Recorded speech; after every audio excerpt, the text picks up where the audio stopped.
Bonjour, ici iPod Touch Jailbreak et aujourd'hui je vais vous présenter un tweak payant sur la source de Big Boss qui s'appelle Mountain Center. Donc vous savez, je vous l'ai présenté il y a quelques temps, le tweak Mountain Lion Center exclusivement pour iPad. Et bah ce même tweak sort Mountain Center, sauf qu'il est payant et il sort sur iPhone, iPod Touch et sur iPad. Alors, déjà, je vais vous le présenter sur l'iPhone.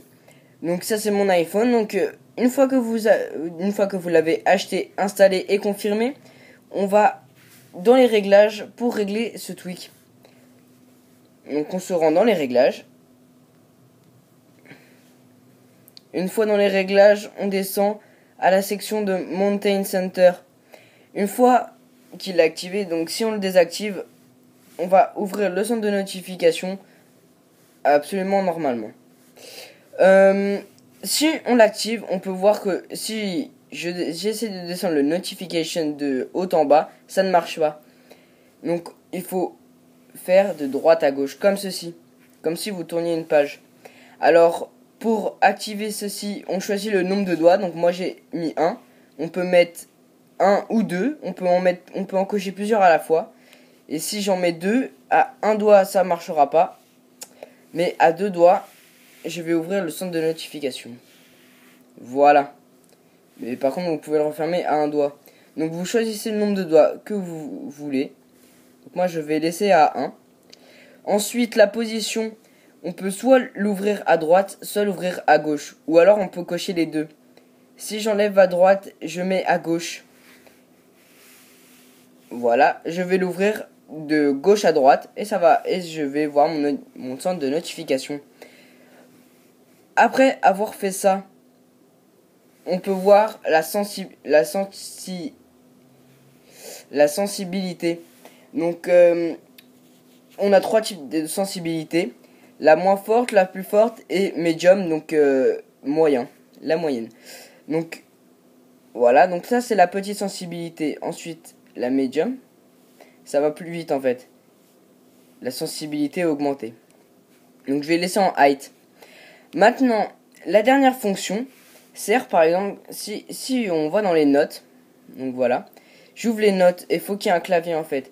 Donc ici vous voyez que mon clavier est activé, je peux tout de même ouvrir mon centre de notification. Mais en activant cette fonction,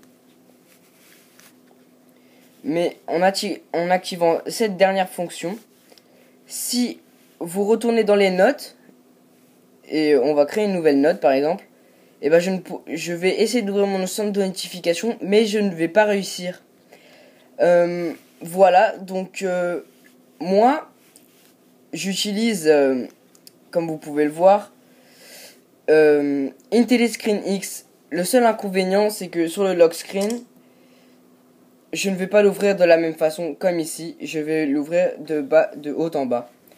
Donc c'est pas compatible avec IntelliScreen X, donc je pourrais pas l'ouvrir ici. C'est dommage, mais bon, c'est pas grave. Voilà, donc maintenant on va s'attaquer à l'iPad. Alors on va redresser tout ça. Voilà, donc sur l'iPad c'est le même principe. Voilà, j'ai galéré un petit peu. Voilà, donc sur l'iPad c'est le même principe. Vous switchez de... ça dépend, soit vous l'ouvrez à gauche, soit à droite. Mais on peut voir que ça marche exactement pareil. Donc on peut voir mon centre de notification. Il suffit juste d'aller régler ce tweak dans les réglages encore une fois. Ça marche exactement pareil que sur iPhone. Donc voilà, on peut choisir le nombre de doigts, la sensibilité. Alors ça, full screen banner, un tweak est sorti qui sert à afficher les bannières en grand. Donc vous savez que si on reçoit un message par exemple, la bannière était toute petite. Mais maintenant elle va prendre toute la largeur. Donc si vous l'activez, ça va servir à ça. Au lieu d'activer le tweak. Au lieu de télécharger le tweak. Donc voilà, ça marche exactement pareil. Voilà, donc c'était iPod Touch Jailbreak. Abonnez-vous à mon compte Facebook et à ma chaîne YouTube. Et n'oubliez pas de visiter mon site internet itjailbreak.com. On va laisser charger un petit peu. Donc n'oubliez pas d'aller sur mon site internet où je poste toutes mes actualités. Dessus.